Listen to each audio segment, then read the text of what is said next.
it's true. I see God in you.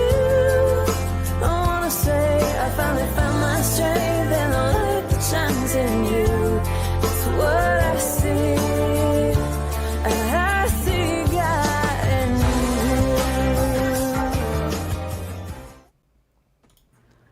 Hey everybody, ProverbsGuy here. This is Let's Talk Shalom, and of course your favorite co-host, your dream guy. Our dream interpreter is in the house. We have two amazing guests with us today. They're heads and creators of a publishing company, Jeffrey and Bonnie. How are you folks doing? Doing great. Glad to be here. Yep. Good to be here. Thanks, Stephen. Amen. I want to jump in and have you guys tell us about yourselves and how you two met. How did God bring you together? Well, that's a long story there, but basically, many years ago, it's been 11 years now that we've been married. 12 years ago, I was invited. I was a pastor at a small church in Louisville, Kentucky, and I was invited to speak at a church in Shepherdsville, Kentucky. And had the opportunity to go in there and bring a message. And then after the service, this young lady who was the prayer director at the church asked me to pray for a little baby. And unbeknownst to me, during all of this, I believe the father told her that I was going to be her husband. Now, I did not hear that at the time. But it took many months of trying to call and get her trust. Aww. Want to add on to that, huh? Well, yes. It's interesting because how we met was praying for a baby that was just a few months old that had already had one open heart surgery. The baby had a scar all the way down its chest. And our ministry has pretty much been for the brokenhearted. And I know when the father said, you know, in my spirit, that's your husband, I was unlearning a lot of the lies I'd been taught by pastors. I did not trust pastors. He was also a police officer at the time, and I was very intimidated, and I think I even told the father, that's not what I ordered. I wanted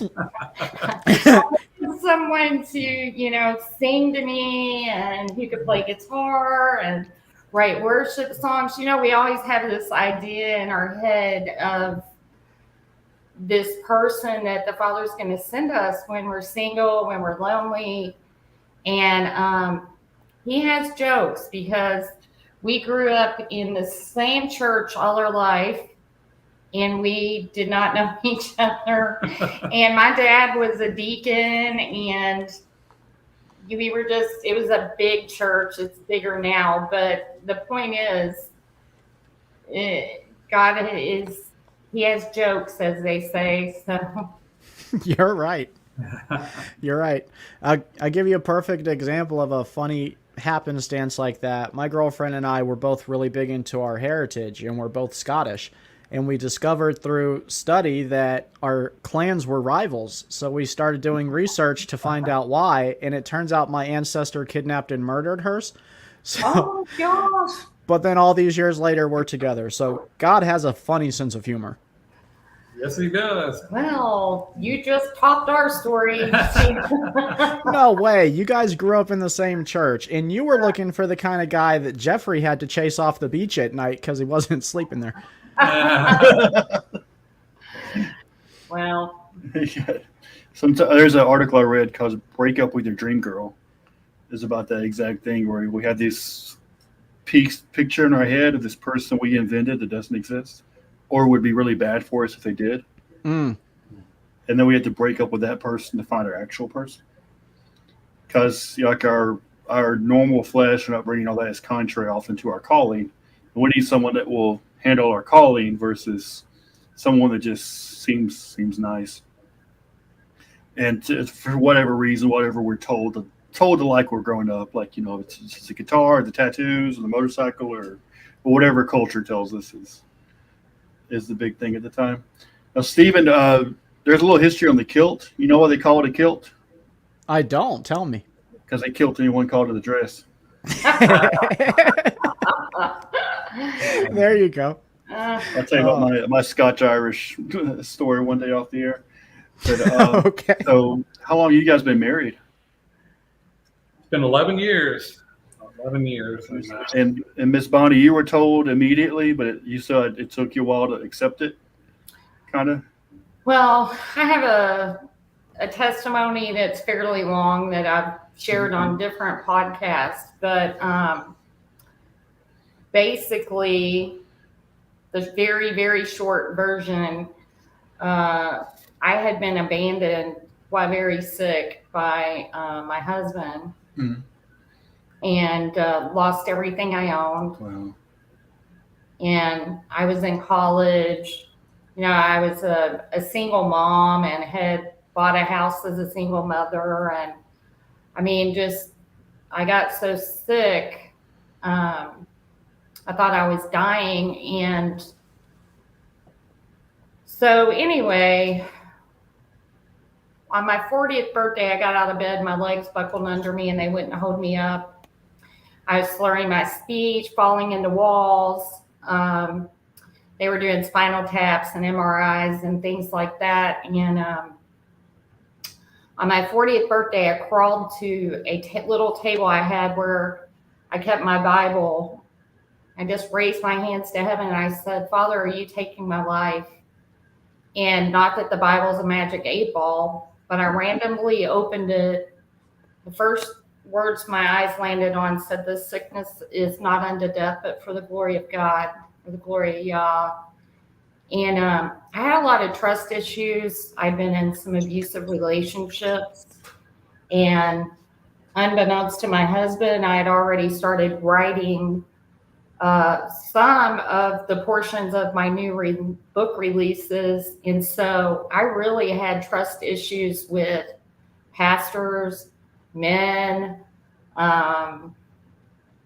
just had a past that, and so we didn't have, as Brian was talking, we didn't have the fireworks and all of that. And that's sort of how I knew he was probably safe. Yeah, when you go through trauma, the adrenaline looks like romance and safety looks like boredom. Yes. And so one of the things that, if there's anybody listening right now, and this doesn't have anything to do with the publishing company or books, but my husband showed me what holy dating looks like. And he didn't tell me I was pretty. He didn't try to lead me on. We might meet for lunch and he would always end in prayer. And he never, if I came to the church, the congregation where he was pastoring, he would not invite me to sit next to him in the front where normally, the pastors at congregations will sit as they're getting ready to get up and speak. He didn't invite me to meet his police officers. When I met him, he was chief of a small city, and he took everything so slow. At first I thought, he's not attracted to me. He's not really into me. And he was, we're told to guard our heart. He was guarding my heart. So it sounds like exactly what you needed with what you've been through. Mr. Jeff, did you kind of give up hope this time, or are you just persistent and patient? Well, I had been divorced for 12 years. And I had made the decision during the 12 years that I was going to dedicate my life to my children and raise them and everything. And whenever Father wanted to bring somebody into my life, I'd be ready. Well, I can tell you I was very cautious because I wanted to make sure I wasn't making a mistake. Mm-hmm. I did not want to put her through anything. I did not want to put me through anything. And I wanted to make sure that we were in tune with him, and that everything we did was according to his word. And we had a lot of late night conversations on the phone. We had a lot of praying and a lot of getting to know each other. And we learned everything about each other before we even decided. And you still decided to do it, huh? My husband was single 12 years because he had not treated his first wife properly, and I am the first person he kissed in 12 years. Oh, the redemption love story. That's beautiful, guys. So it's like a Hebrew wedding, but stretched out a little further. Yeah. Wow, that's awesome. Yeah. And you know, he didn't start something he wasn't sure he could finish. Exactly. But the battle's been real. Yeah. Amen. Absolutely. But the higher the calling, the couple, every person has a calling individually, and you have to find someone compatible with your calling. But I've heard the higher your calling is, my friend Dustin, the higher your calling is, the more difficult it can be to find someone. And then also, once you get married, you put those two callings together. They're both large callings. You get more, I guess, quote unquote, spiritual attack, more difficulty, or it's more of an uphill road. And also, you have less choices. You can't just go to any church. You have to go to this church. You can't just do any kind of life you want. You have a very specific mission. So you just can't hang out with anybody or go anywhere or just take any old job. You have to be mindful of your calling individually, then your calling together. Yeah. And I think, too, you know, we had such an assault on our marriage covenant. Really, we would have been fine if everybody would have stopped trying to tear us apart a lot of times. But one of the things that I wanted to say concerning a point you made earlier, Brian, was when you've been abused, whether you're a man or a woman, when you've been in an abusive relationship and you've been hurt horribly, having the Father let me know that I was worthy, that someone would wait 12 years, never touch another woman to kiss me. And that was huge. When you feel undeserving, that you're just trash, that you're nothing, you know, your self-esteem is so low from all the abuse and all the trauma that a lot of times you don't realize I'm worthy to be loved and to be loved properly. So I have so many marriages like, well, I don't think anyone's going to want me except this person. So if I don't take this person, then I'll be alone the rest of my life. This is my last chance. It's a last chance marriage. And I've been in one of those, and it's seen a lot of people in those. It hurts. But, you know, God showed you the deepest question of a woman's heart is, am I captivated? Am I worth fighting for? And he's fighting for you over a decade before he even knew you. I know. Exactly. That's amazing. All right. Well, And you have a protector, too. What's that? I don't want to start crying during this podcast. All right. Well, also, you guys are involved in ministry. Are you just involved in someone else's ministry? Have you guys started your own ministry? Tell us a little bit about that. Well, that's a tough question. One of the things that we ran into whenever we started seeing things through a Hebraic lens is the church that I was with back then ended up having to separate from.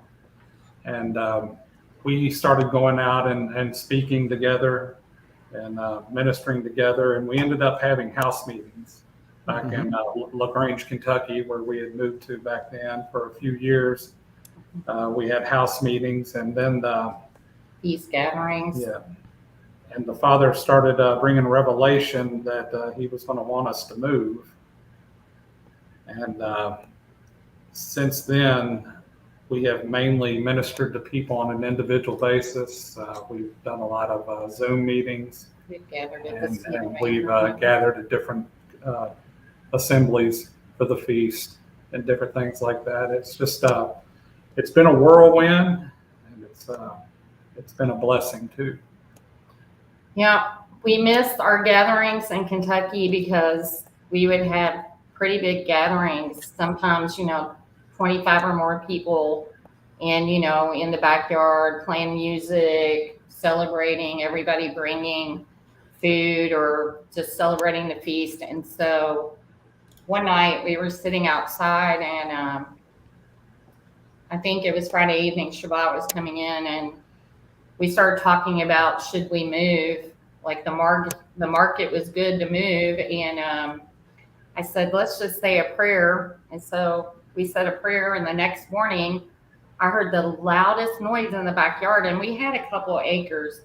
And I looked out the window, and there was a Remax hot air balloon in our backyard, and I was like, no one is What? going to believe this. So I went and got my camera. I was like, click, click, and shortly after that, we had Passover at our home, or Pesach, and my husband, he did a story of Yeshua washing the disciples' feet, and he surprised me. I didn't know he was going to do it, but he had a planter bowl, which you would plant plants or trees in, that he was using to wash my feet, and he had a hot pink towel with Florida embroidered on it when he dried them.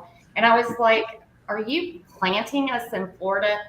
Well, one of my friends was there, and she had missed my birthday, and she said, I have a gift for you. And when I opened it, it was bags of sand pills, tropical candy, everything in it. There was a card with flip-flops on the beach. And so the signs kept coming. They didn't end. They just kept coming and coming. And we were like, okay, we're going to Florida. And we sold our house the first day it was on the market. We got a Remax realtor who we loved. And it was crazy because when we went to fill out the papers at the attorney's office, they had all these different offices, and they took us to the Florida room, and everything there was the beach. Wow. With dolphins jumping, and we were like, wow, this is crazy. And we're talking about in Kentucky now. So Here's Oh, your wow. sign, right?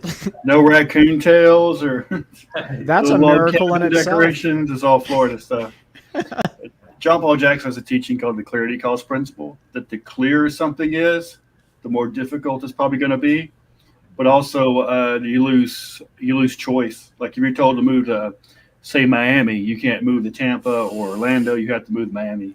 If you're told to move to a certain street, you can't move just anywhere in that city. You got to move to that particular street. So the more clarity you have, the less choice you have. So moving anywhere else wasn't an option at that point. It's like, okay, we're going to Florida. And I'll tell you, it wasn't easy for me because I had lived in Kentucky my whole life. It was, So you needed the extra confirmation to give you a nudge. Yeah, she was ready to go. She's she loves the beach. So you guys are in Florida now? Yes, sir. Okay. I live in Georgia now, but I am a Florida boy through and through. I grew up and was raised in Central Florida. All right. Which town or which area are you guys in? We're about 30, 40 minutes south of Cocoa Beach. Oh, Okay. wow. Okay. Sweet. Yeah. Great area. Yeah. Now, hey, you guys, you have a publishing company. What started your urge to want to start a publishing company? I imagine you're not just watching TV, you're looking at Murder, She Wrote, and you're like, you know what? A publishing company. That's it, hun. I wish it was that easy, Yeah. but basically, whenever we first got together and came to the realization that started, I'll tell the story. I'll let her tell the story about whenever she asked me to read one of her books, and I was not a reader. I do not like to read at all. They say opposites attract. So I probably read one book other than being in school my whole life. So I Now started. you're playing catch up. He had me start reading one of her novels. And I was upstairs for a couple hours, and she yelled up at me and said, are you coming down for dinner? And I was like, no, Jade is at the train station. She's getting ready to do this. and everything else. And I knew I had married a woman with many gifts, and one of her many gifts was writing. So we started going on the path of self-publishing.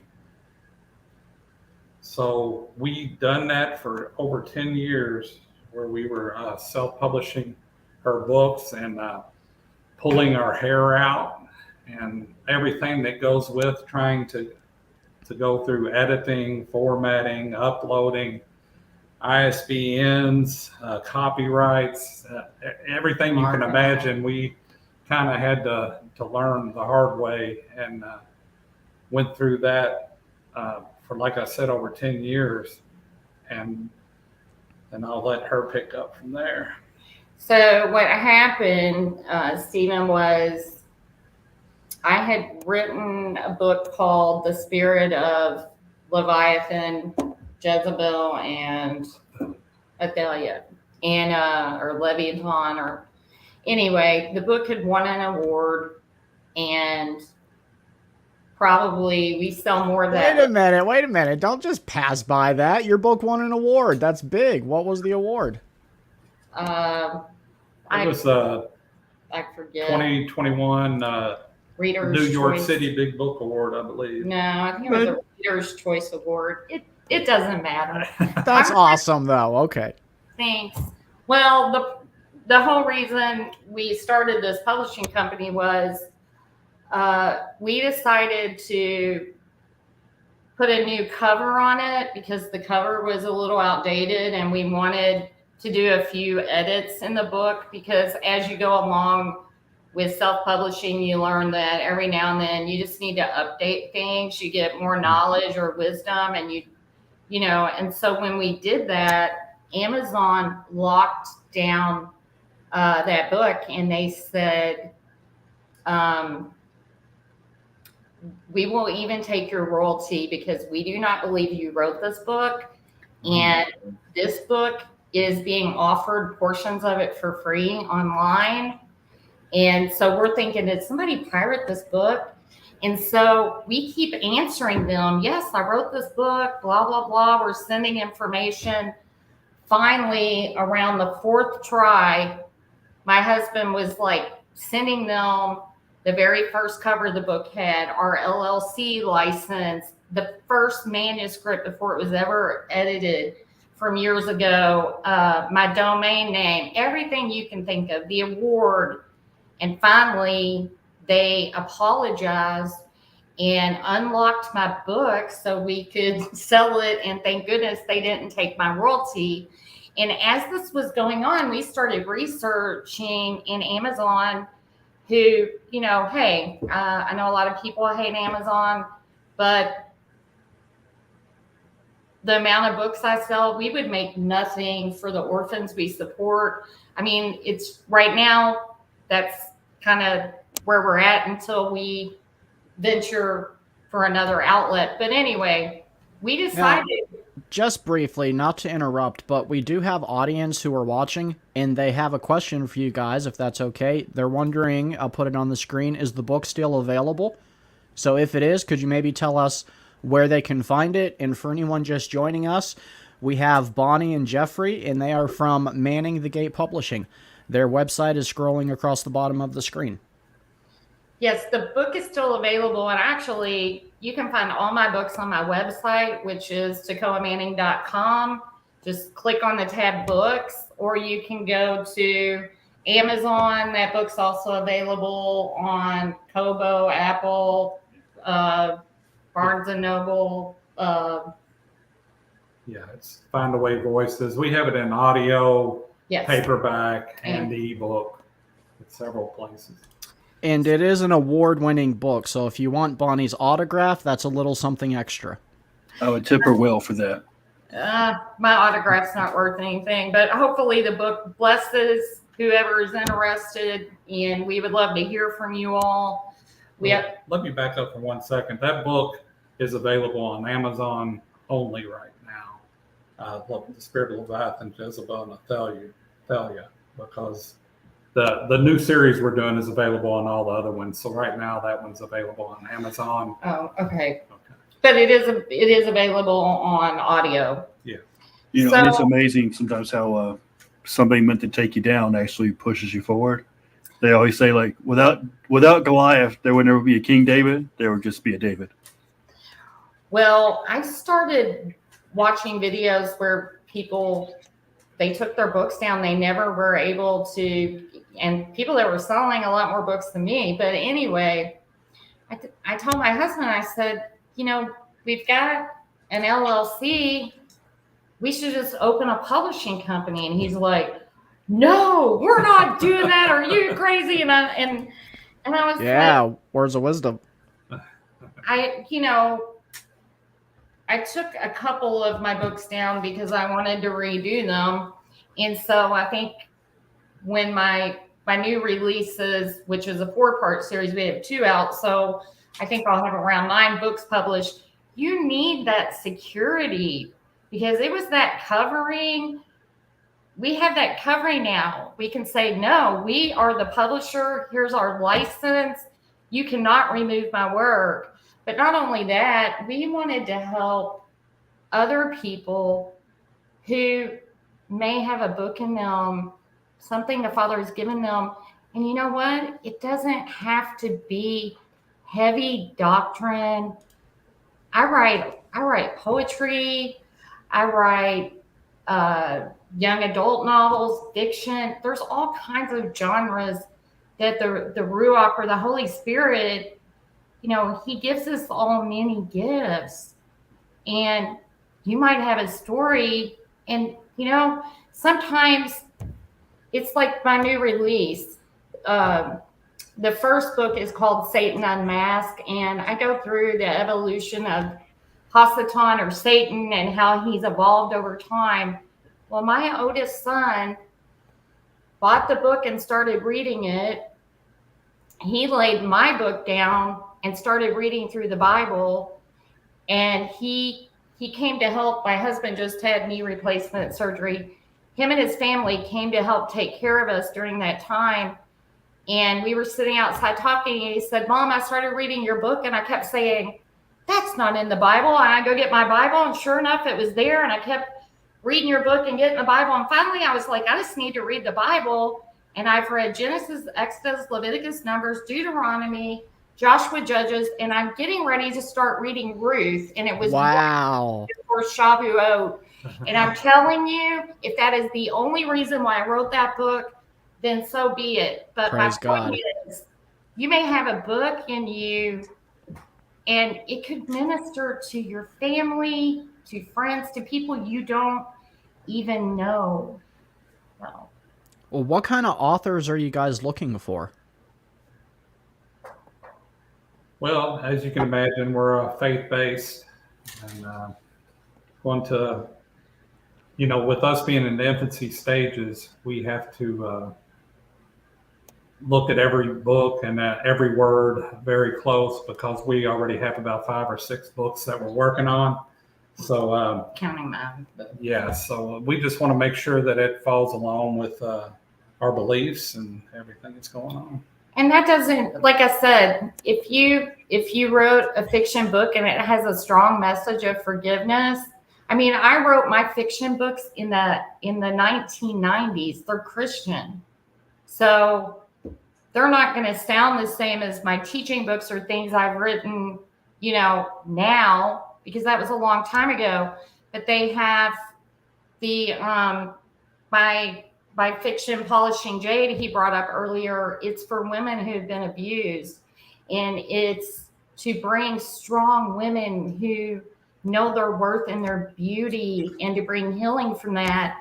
And so, hey, it's historical fiction in Mississippi. And so, yeah, the characters, they celebrate Easter, I think, in the book. Or what I'm trying to say is, if the message is powerful, if we feel like it needs to get out there, and or even if the person has started a book and they need help, they're stuck, we want to help them. Basically, with a lot of publishing companies, you know, like he was saying, we don't want to run a machine or a factory. We want to get to know the people.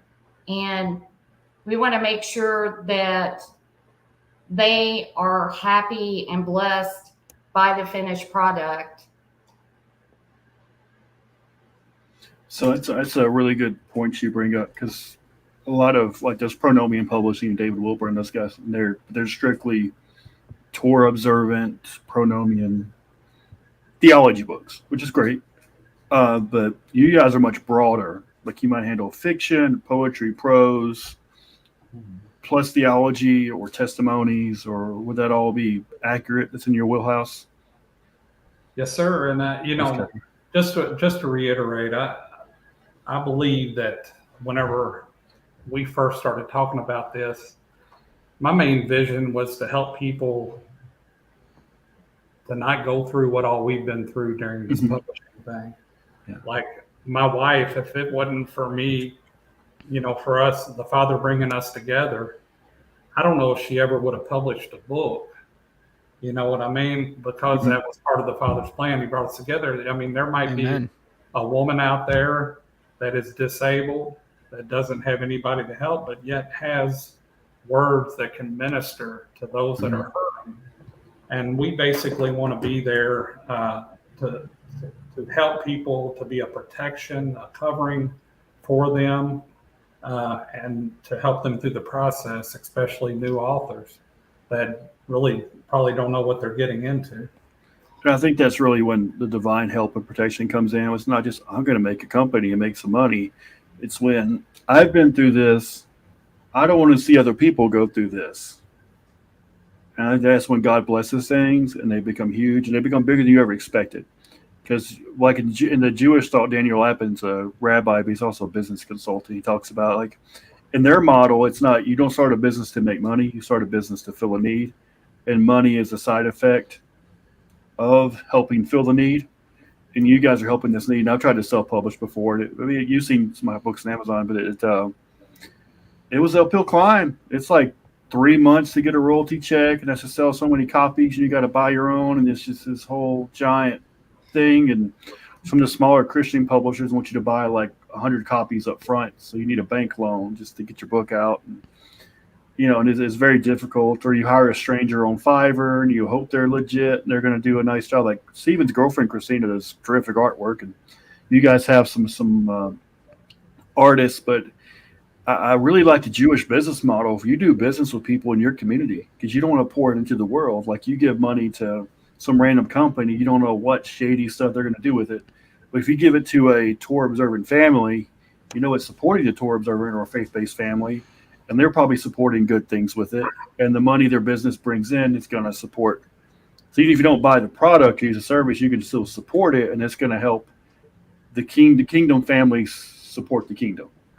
And I just love the model of what you guys have. Is like, we're doing this to help other people. Right. And that's how the whole thing started. I went through this bad thing. I don't want to see anyone else go through it. So it's almost a matter of justice more than it is even of business.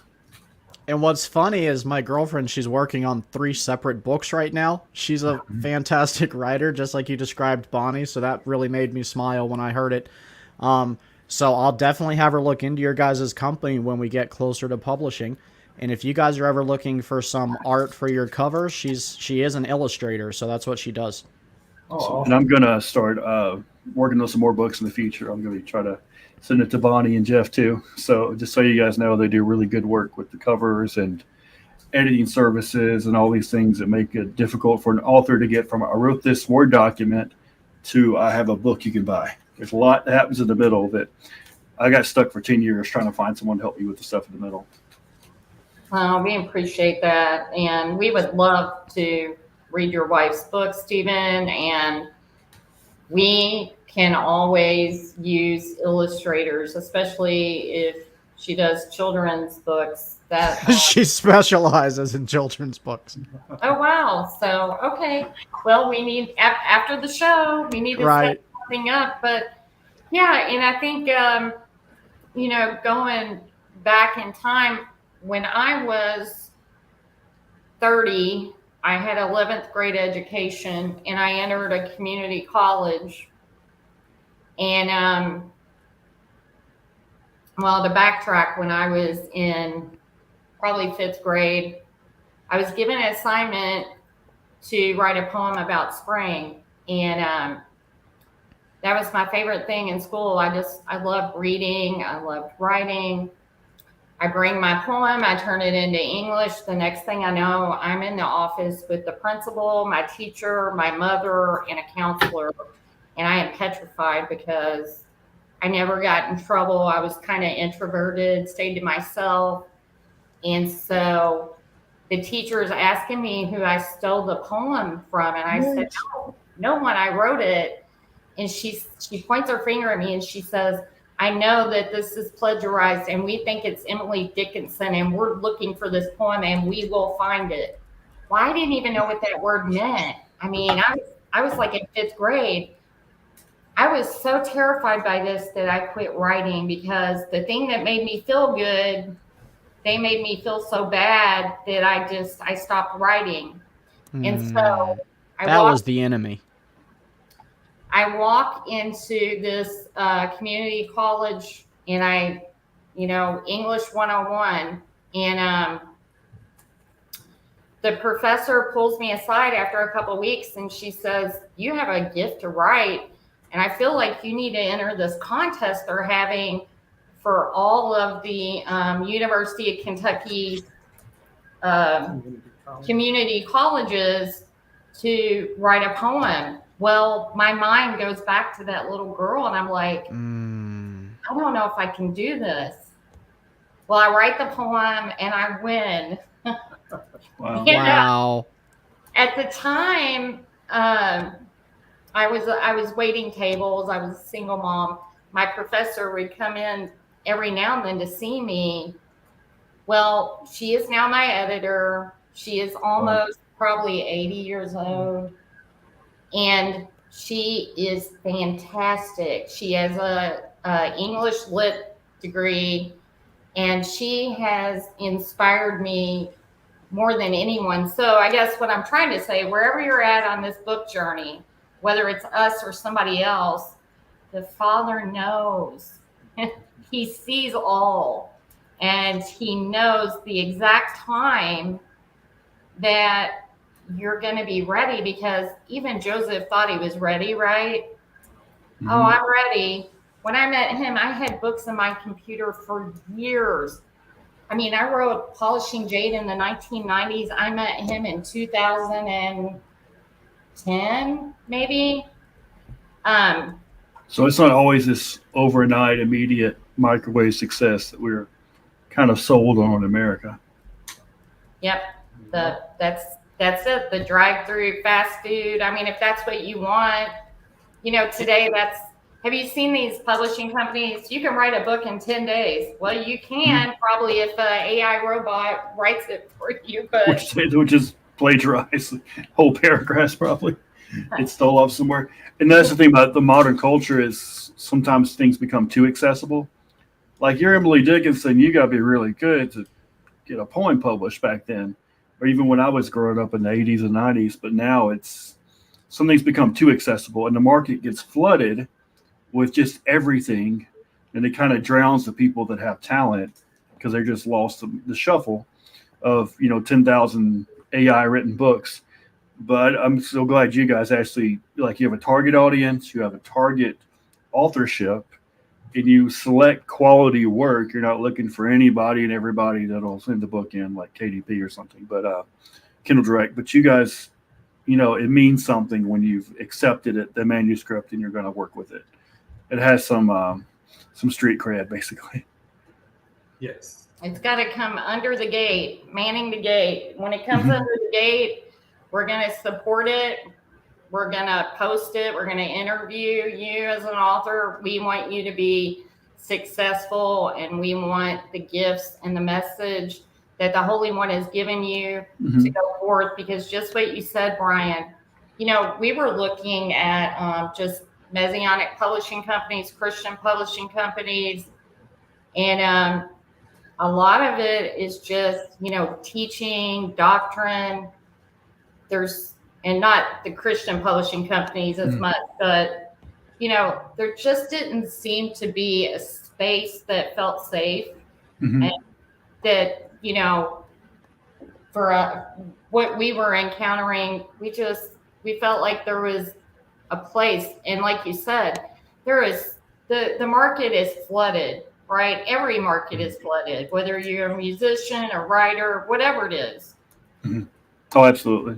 And so we just thought it would be cool to have a place where the authors kind of became family. Mm-hmm. You know, helping. It's like Cheers, but with typewriters instead of beer. Hey, Norm. Norm. For all you millennials, we'll explain that joke later. Steven! I get the reference. My grandfather used to watch it daily. Grandfather, I used to watch that daily when it came out. I did not mean that offensively, Brian. You're good. You're totally good. But yeah, but it's like that. We interviewed a guy named Ryan a couple of weeks ago, and Ryan was in a homosexual lifestyle, got saved, and great testimony. But we're talking about a guy named Joe Dallas, and Joe Dallas had this quote. He said the church would be more like a bar where you can come in and just be yourself, and with all your problems and all your hang-ups, and say, hey, guys, I just need help with this. And a lot of times, like I lived in Nashville for a while, I tried to get in the songwriting thing, didn't work out, and publishing, but you have to be so perfected and polished before you think you can go to somebody. But if you can go to like a publisher now, it's like, I'm really good at this, but I'm struggling with this, then you get some help. And I know a lot of people, like I have a teaching calling, and the teachers we're always technically accurate. And you're always like, we got to reference that and quote that. But the creative side, the flowing literature side is often lacking if you're a teacher, because that's more the prophetic. So do you guys kind of help writers not just fix their grammar, but kind of help with their flow and their presentation and all that, like fill in the gaps for people that might be very technically savvy or know Greek and Hebrew, but not really know how to communicate poetically or literarily?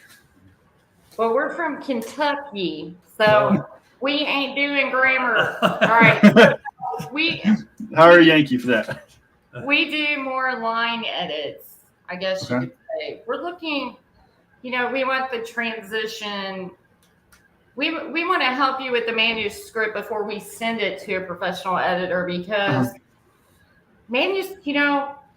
people need more eyes on their manuscripts, and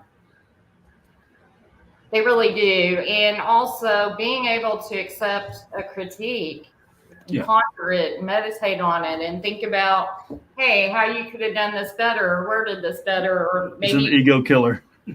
Yeah, that's where we run into problems sometimes. That's a big piece of humble pie to ask someone to review your book.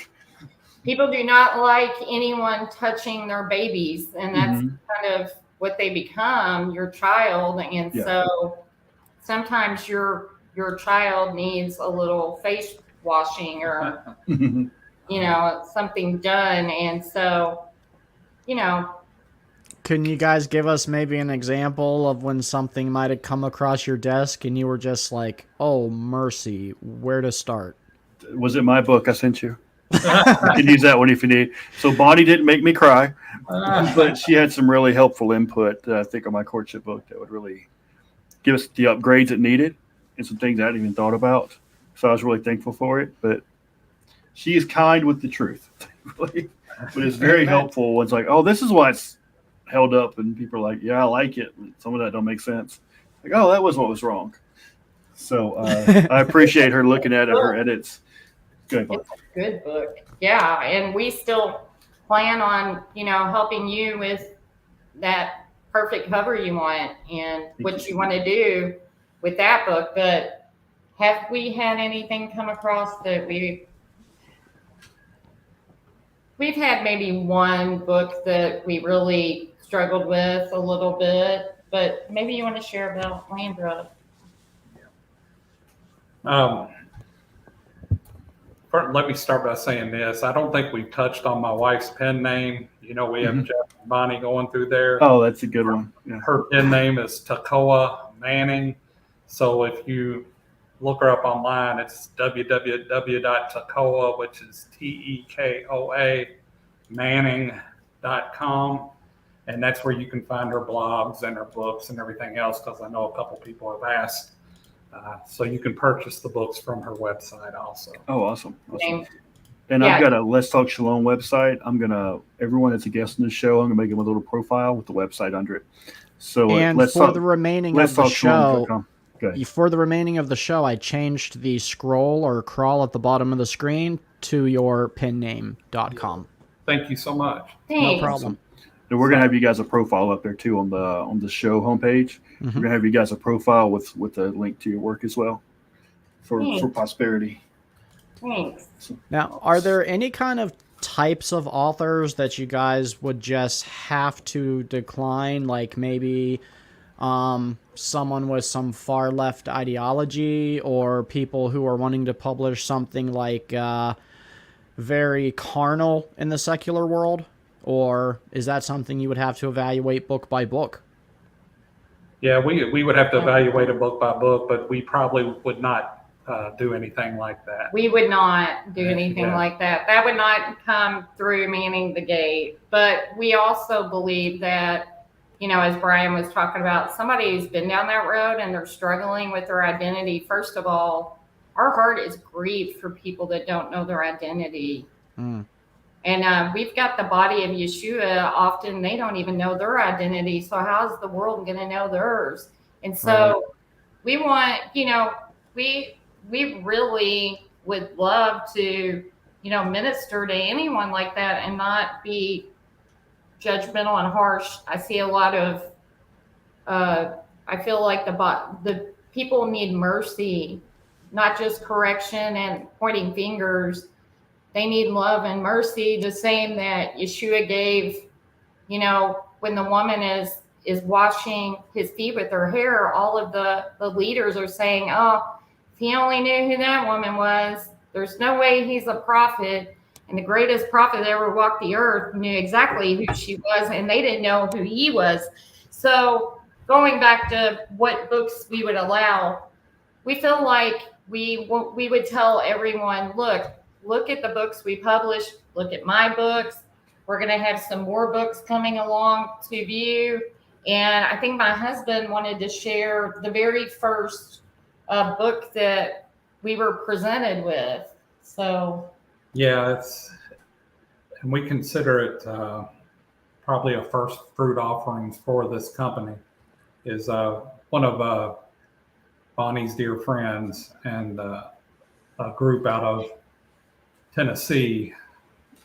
There was a lady that ministered to a lot of the ladies there who was working on some books for children and and for adults and everything. She had a long battle with cancer, and she ministered by the way she walked through that whole situation, and was just such a shining light for the Father, even facing her demise. And she did pass away. And after we made the decision to take a step of faith and start this company, we were approached about possibly doing her books posthumously. Wow, that's a real honor. Yeah. Her husband and her children are still, really struggling with everything. And we thought, what a first fruit offering for the Father if we could do these books and do them justice and get the words out for her family and friends and anybody else that the Father wants to minister to. That's amazing. And like some of the most famous authors and poets we've ever had, painters, they weren't known till decades after they died, sometimes or centuries. But, when they lived their life, they had no idea the impact they were going to have. Wow. Yeah. So we just really feel blessed to even be a part of bringing her words forth. And prayerfully, that'll be coming out in the next few months, the first book.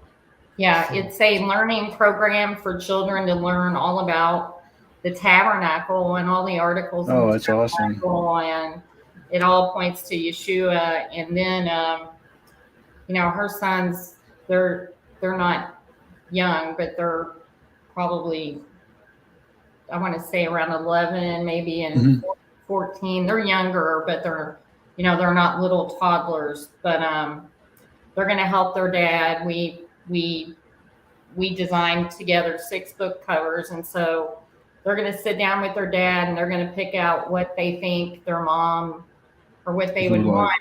And again, I don't want to start crying, but this woman was a precious jewel for the kingdom. And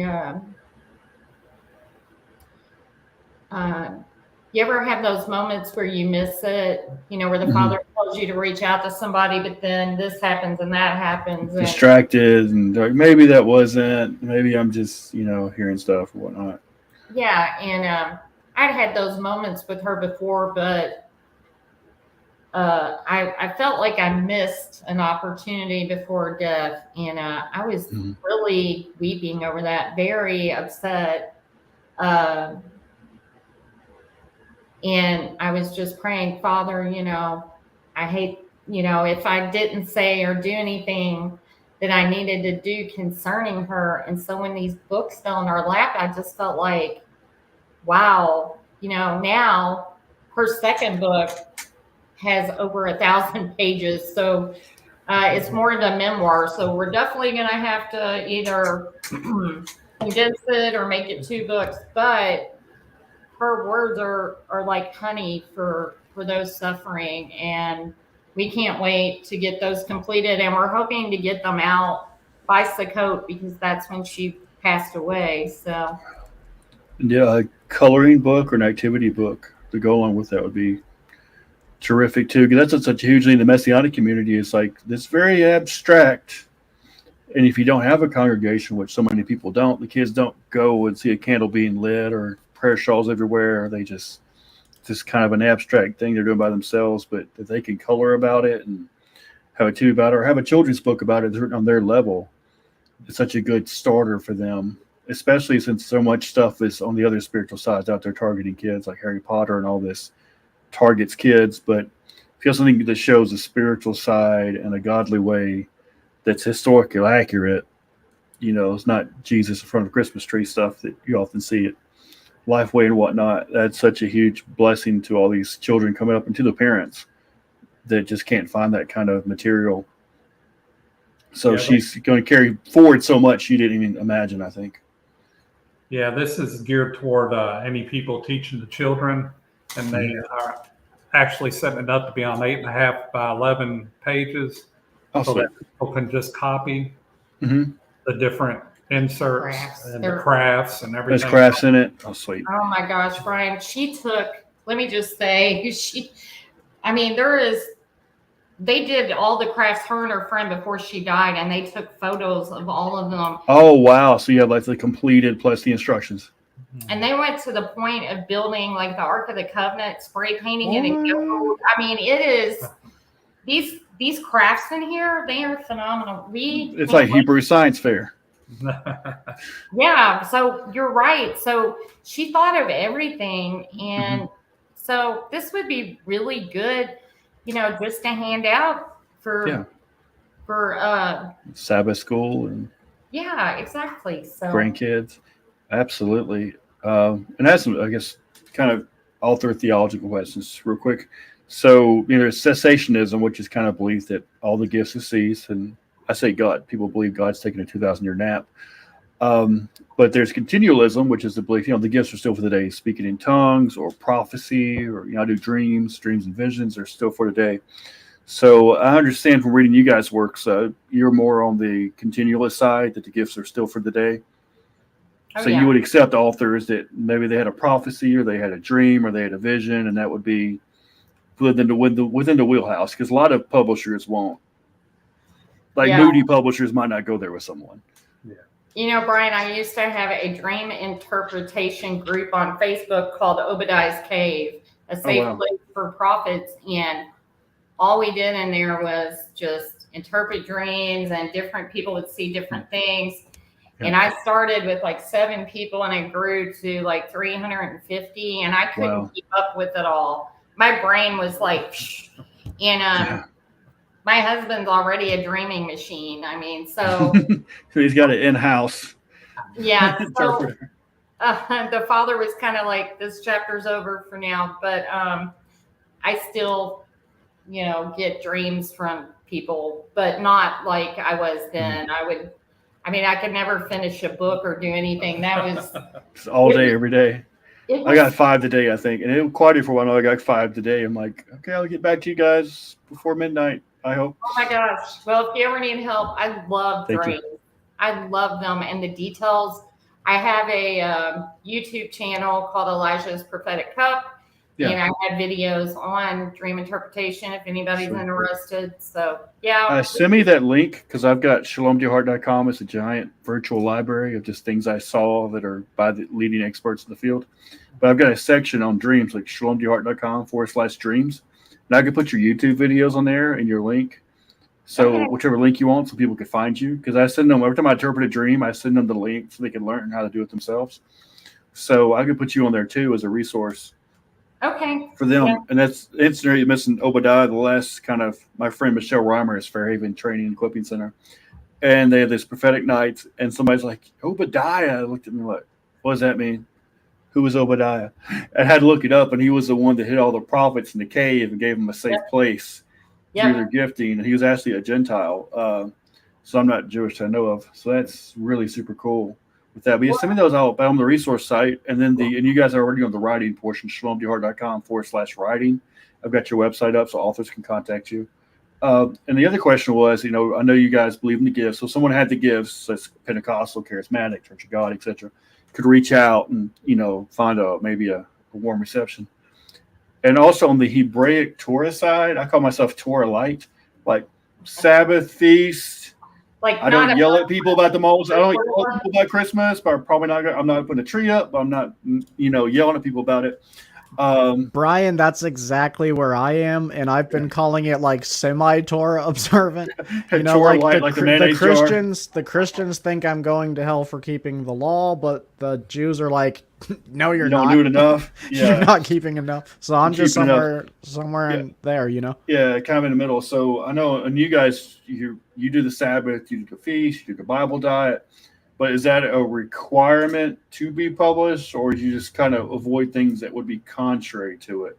It's not a requirement, but we do avoid Something's preaching against lawlessness. If someone's preaching lawlessness, it's like, no. But it's not a requirement to be like a fully Orthodox observant Torah person to get published. No, we feel like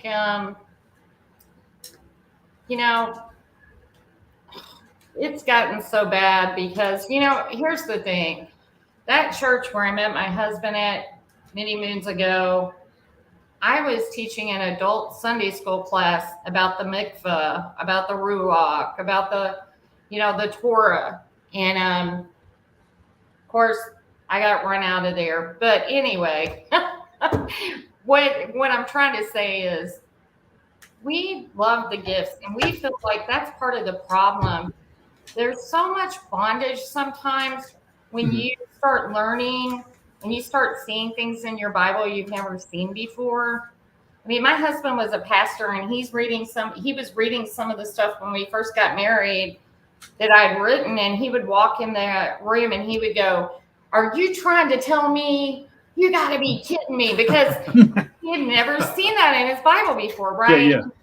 And so what happens, it's almost like I have this blog where the lady goes nuts, and she's got a fire going. The cops come trying to get rid of all the yeast, hummus in her house. She's, pouring out her husband's Bud Light, and that's probably not a good joke right now, but because it has pork juice in it, it's like, and I'm not saying, put the bourbon in the bonfire because it's made with yeast in the still.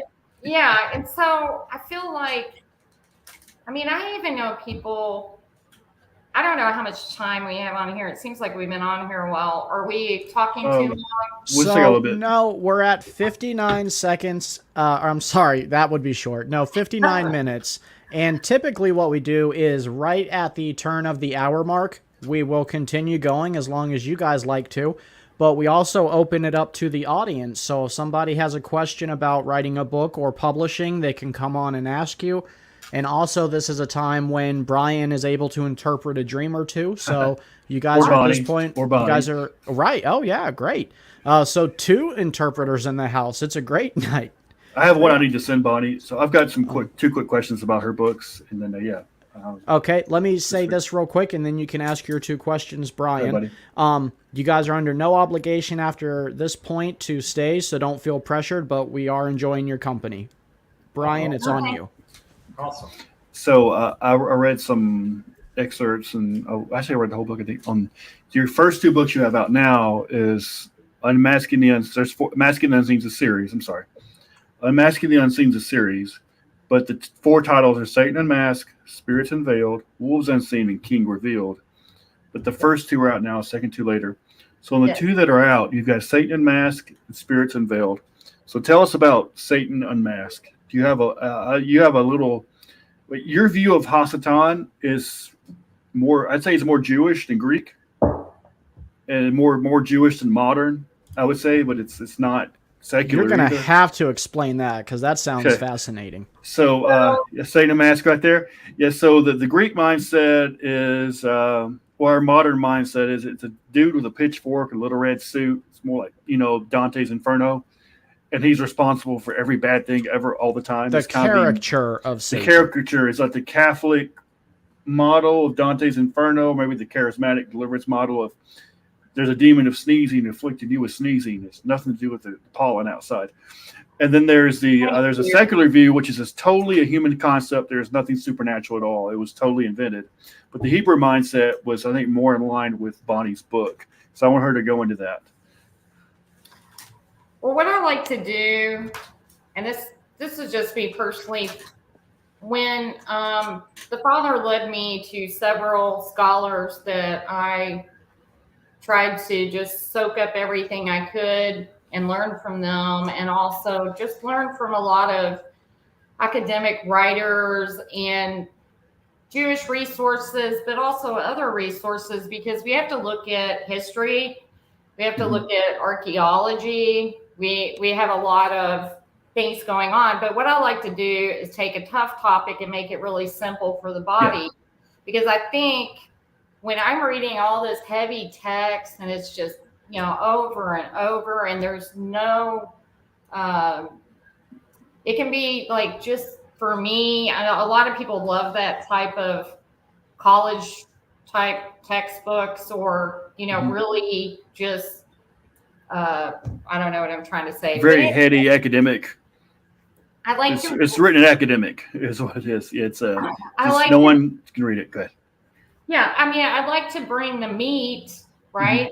The meat and the potatoes, but I want people to be able to digest it really easily and understand it. And so I try to break it down and simplify it. But also, what I noticed years ago, I mean, I was raised in church all my life, and I noticed even as a child, I'm like, wait a minute, Paul said, turn this one over to Satan. Like, are they just going to knock on Satan's door and be like, hey, we got a live one for you. Here you go. And so, the more I started looking into it and going back and realizing that most of the time, the verses we used to speak on the adversary was talking about men. And especially, people often talk about,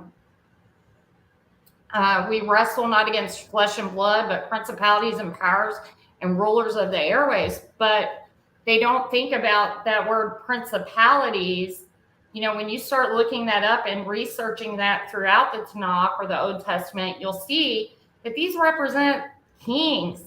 I mean, who was their adversary? Nero, Herod, he's killing James with the sword. They're beheading John. They're, these principalities and powers right now in America are destroying our nation. So a lot of times what we're wrestling against, people just think that, there's this, like Brian was saying, everything is Satan or Hasatan. Well, it's not. It's not. And I'm sorry, but even this Satan guy can be used really to destroy the body and to destroy people. And I noticed when COVID was going forth, people would say, oh, they must not have been holy, Mm. So it's like the Salem witch trials all over again, where this there's hyper spirituality is causing a lot of real world damage. Yep. Because that was actually there's a really super cold spell, basically a mini ice age. All the wheat got moldy, and people have allergic reaction to it, and they're having epileptic fits, and then they're a witch because they're shaking a lot. And it's the devil. We got to kill them like the devil in them. There's a hyper spirituality that can happen.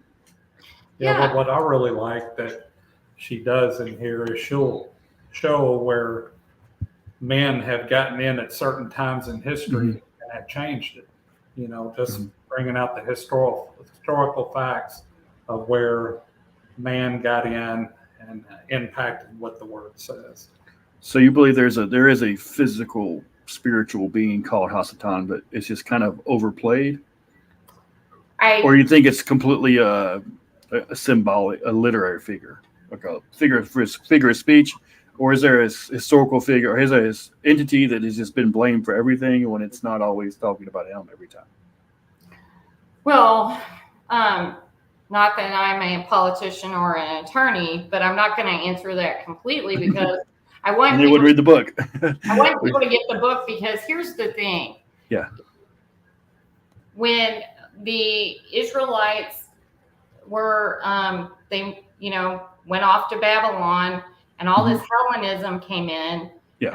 Angels didn't even have names until the book of Daniel. And people, when you don't study the history or you don't know about the god Pan and what he looks like and how he's evolved and how we've taken. He's got horns and goat hooves.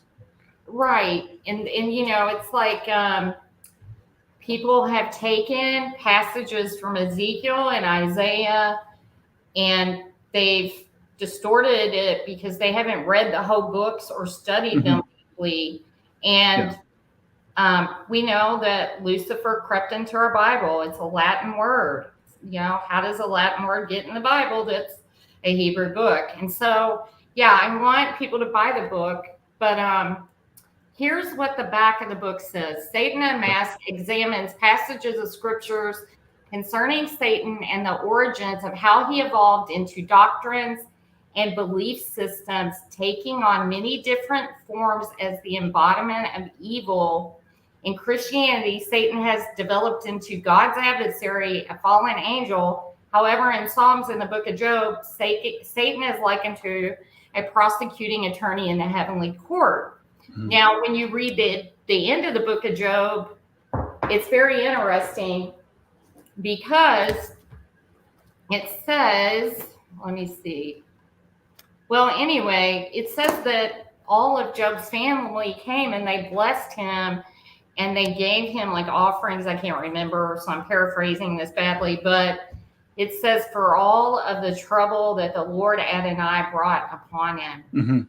It doesn't say the adversary. And the thing is, Job said, when I am tested, I'm going to come forth as gold. And so, Brian, one of the things is the very thing that can purify us so that we can come forth as gold, we want to fight it or blame it on Satan. And you know what? We're not going to walk on streets of gold unless we have been through that furnace and been purified and we have a pleasing aroma and we are holy unto him. And so that's that everything's the devil all the time. And it's just, it becomes rampant and then also becomes a way of escaping personal responsibility. Oh, it's nothing to do with the stupid thing you did. That was the devil every time. And Daniel talks about the Prince of Persia and fighting Michael, and there's one aspect of a principality, one view of it. And later on the verse you're talking about the New Testament, the Catholic Church took that and ran with it, and a principality, it made 9 orders of angels. And one order is a principality, and one's a power, and they all have different number of wings and eyeballs and faces, and this whole theology people are in books about, out of that one verse, taking it into a spiritual level. And like angelos in Greek, the 7 churches of Revelation, there's a messenger as an angel of the 7 churches. Well, that could be a human, a messenger, a pastor, it could be a, wings flying around a halo angel. Could be either one. Yeah. but it's taken to be an angel. Then there's this whole theology about the angel over your First Baptist Church down the street, and people kind of run rampant with the spiritualism of stuff, and it causes real world problems when they do that. Actually, we have. I'll get you to describe spirits unveiled a little bit, and then we have actually a Greek Orthodox priest. Might have some good theological questions for you too. Well, and not only is he a Orthodox priest, but he has shepherded a flock for over 20 years, just now coming into semi-retirement, and he is about to become Bishop Charles in the Orthodox Church. He actually has a dream for you guys to interpret tonight that he's been having for 52 years. What? Yes, so what an honor. My second book. Yeah. And I didn't even know that you were a dream interpreter, Bonnie, so that was a shock to me. We have not one but two dream interpreters with us tonight. So, Miss Bonnie, your Spirits Unveiled book, tell us about that real quick, and we'll let Father Chuck, Pastor Chuck, pop in. Yes.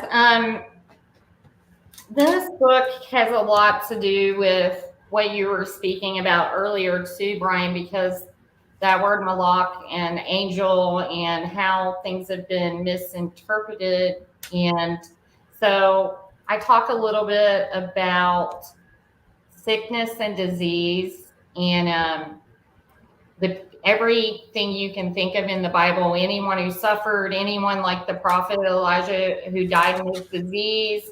I go over mental illness.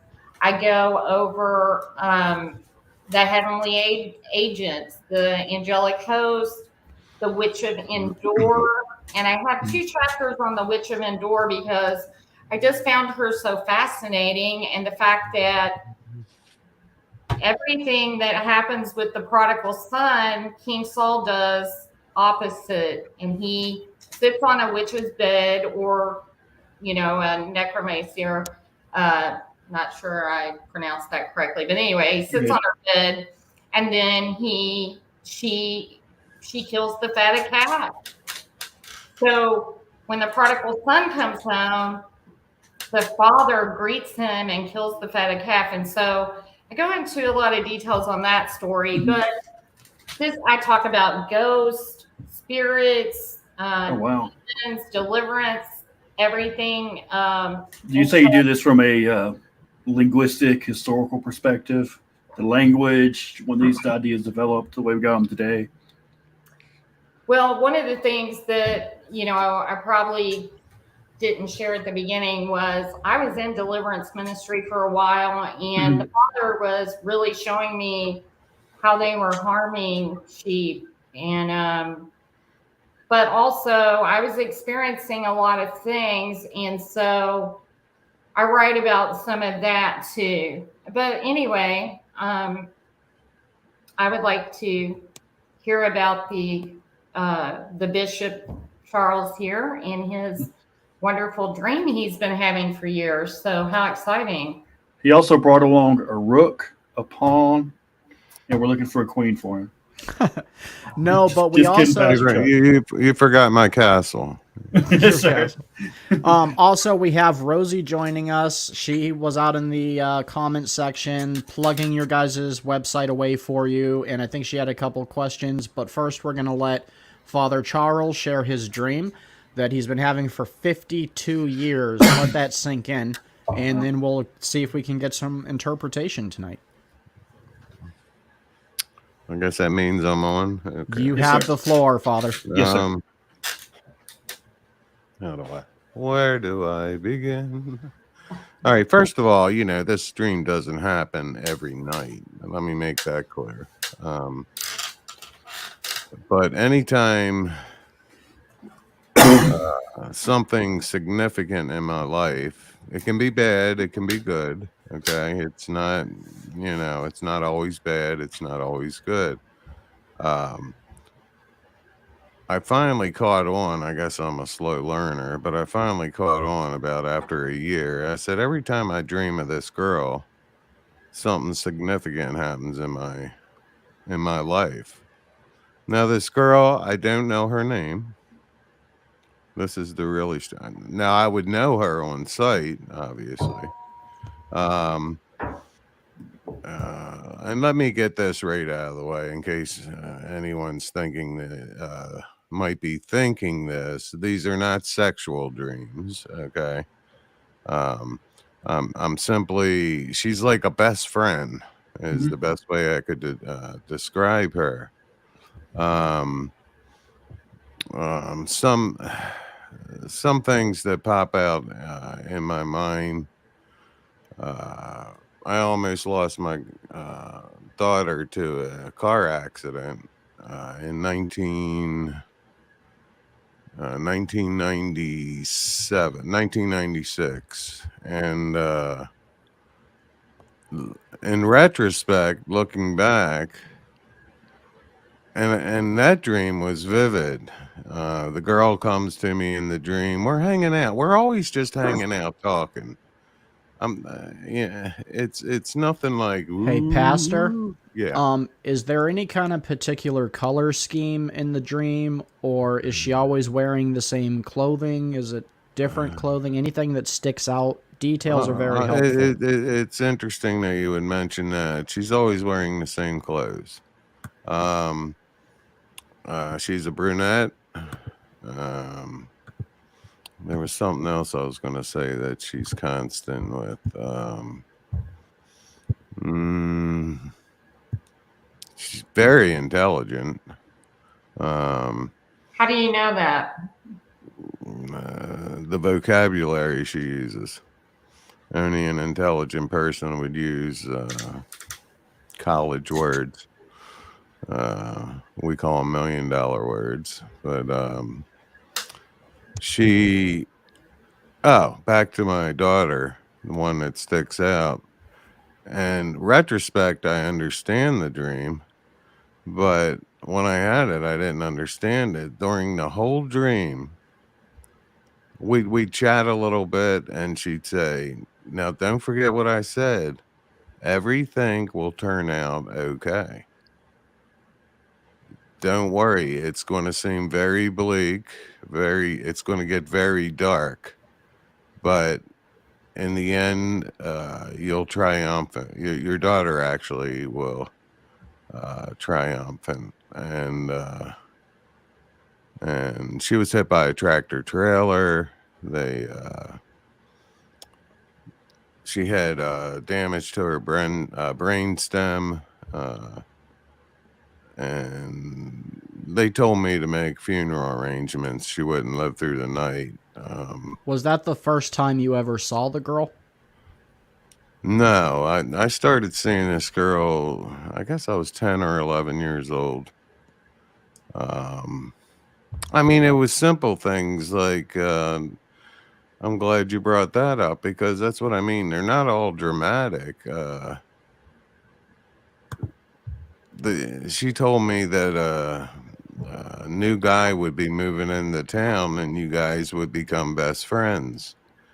And make sure you cultivate this friendship because he'll play a part in your future. And and all my dreams with her are in living color. I mean, it's Very, very vivid. very vivid. I mean, very vivid. Is this someone you knew in real life at some point? I'm sorry. This is someone you knew at real life at some point? No, that's the strangest part of it all. I've never met this girl in my life. Okay. Now I'm open to, science that perhaps I'm gonna turn on my cam. Yeah, your brain cannot see a face it's never seen before. Your brain can't configure a face.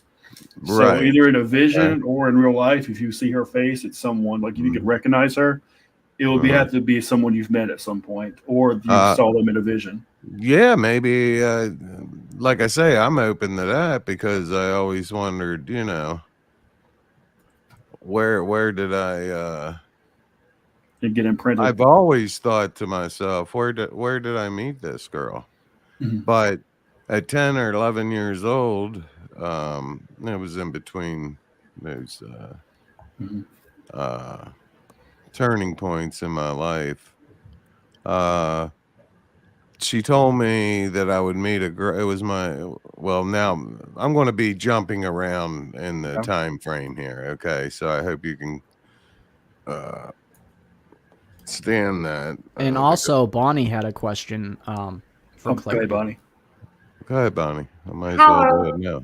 How old is the young lady around? I would say she's probably 18. Is she 18 the entire time, or does she age? The as you entire age? time. She never ages. Okay. So let me ask. Go ahead. Sure. Sorry. Go ahead. That's all right. Was there something traumatic that happened to you when you were 10, 11 years old? Did your parents get divorced? Were you sick? Did anything alarming happen to you then? I got the mumps when I was 11. Did you almost die, or was it?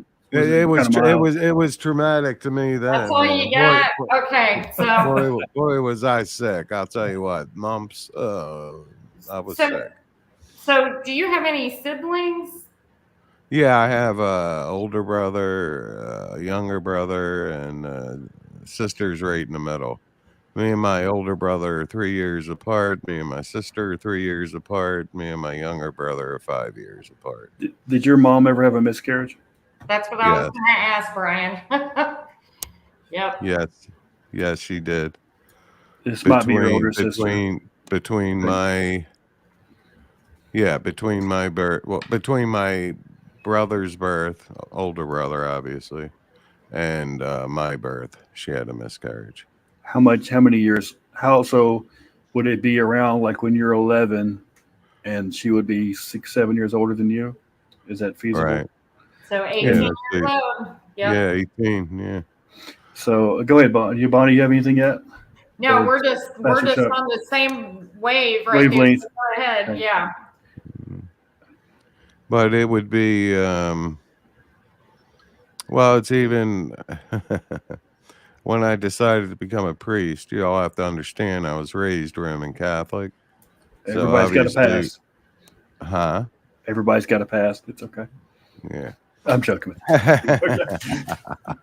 Anyway, so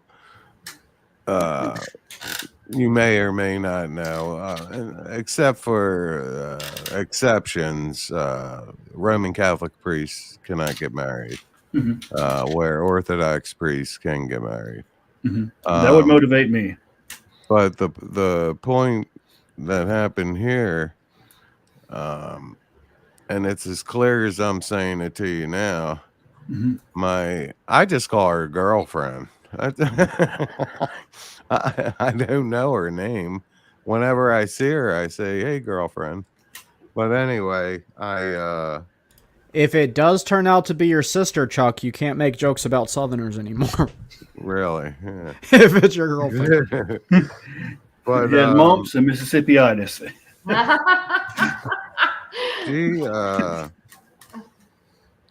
I had this dream, and she said, "I got good news for you." And of course, I'm paraphrasing now. I don't remember word per word, but she said, "You're going to serve the Lord." And I said, "Well, I feel like I've been serving the Lord." "No, you're going to." "Well, I'll just come right out with it." She was like blunt like that, you know. I said, "Well, come out with it. You're going to become a priest." I said, "That is a miracle." I said, "I can't become a priest. I'm a Roman Catholic." "Oh, no, you're going to leave the Catholic Church and you're going to become an Eastern Orthodox priest." So, and well, behold. So, again, I'm just trying to think. I mean, we're talking a lifetime of dreams, but she's always spot on. Has she ever said anything that would leave you off the narrow path? No, I'm glad you said that, Brian. It's the test of spirits, you know. Yeah, she's always been spot on. Nothing dark about her at all. And these are hyper vivid colors, like Technicolor. Oh yeah, it's not dim, it's not natural light, it's like super bright. Okay. Yeah, I mean she's definitely HD, you know, high definition. And she's always been spot on. And sometimes, well, here's another one. My father, I guess I would have been, I don't know. Let me get close enough here. I guess I was, I don't know. We'll say I was 46. I'm close enough. And girlfriend was there, and we're in my parents' living room, and all of a sudden, my father, he can't swallow his food. And my older brother was there, and he starts digging he had a mini stroke. What do you call them? TIAs or something like that? Yeah, yeah. And yeah. And because by the time he got to the hospital, he was fine. I mean, you wouldn't even know the man had a stroke. But in my dream, I dreamt he had a stroke. Now, here's a real wild one for you guys. And hey, I don't even know why I consented to do this. I hope no one's watching in the higher echelons of my religion. But anyway, do you remember when Go to the principal's office. Jimmy Carter sent the rescue mission To Iran? and everything, they crashed and there was a big sandstorm? Yeah, yeah. And okay, anyway, I was there, and I just thought I had a bad dream, and I didn't listen to any news driving into work. And as soon as I got to work, they're talking about this attempt of rescue, which of course failed. And I even had a coworker look at me and say, "Are you okay?" I said, "Yeah, I'm okay." I think I had a shaky voice. He said, "You just turned pale white." And I tried to blow it off with I said, "Well, if you would have had the thought I just thought, you'd have turned pale white too." Of course, that was the wrong thing to say. Well, what kind of thought did you have that turned you pale white? And I said, "Oh, it was just a bad dream I had last night." But I know this all sounds crazy, but No. I was there. I was like, You had a vision. I You had guess night vision. you would know better than me in these things. Oh, it's called a night vision when you have a vision while you're sleeping, because a vision is a literal thing, not a symbolic thing. A dream's like a parable. It's called a night parable. It's a parable. It's full of symbols. But a vision is a literal thing. You had a night vision while you were sleeping. You had a vision. So it was literal. But if it was Iran Contra, so if it was the hostage rescue in Persia and all that took place the way it did, and there was a vision. If it was something literally happened, if sometimes that happens, it's like God's real, supernatural's real. Mm-hmm. He still talks to people. You know, he's not taking a 2,000-year nap like the Baptist Church might tell you. Right. And I know the Anglicans and the Greek Orthodox are much more open to the charismata than we these are. guys. We are. Than a lot of the other churches. I'm glad you mentioned that, Dave, Brian. I appreciate that. We are. And you also have epic beards. I saw a Greek Orthodox guy on TikTok, and he was rocking it. So go ahead, Miss Bonnie, if you have anything, and I'll jump in there. Yeah, I was just gonna say, this is not unheard of. I know I've had a couple situations. My dad had a couple of these types of, as Brian was talking about, these night visions. And one night I had a night vision. There was just water, cars flying everywhere, animals. I mean, and it freaked me out so bad because it was like 2 a.m. or something like that. Right. I opened my computer and there was my night vision. There was a tsunami in Japan, and everything they were showing in the video, I had just seen in front of me. Mm-hmm. I remember that tsunami. Okay, yeah. But the crazy one time, my dad, he had to be at work really early in the mornings, like 4:30. He would get up, and he had awakened in the night and had a night vision of this fireman who was trying to put out a fire in front of this house that was on fire. And my dad said, I really didn't know what to do. I just said a prayer and went back to sleep. And when he got home from work and turned on the 5 o'clock news, there was the house, there was the fireman, there was the whole thing in front of him on the news. And so what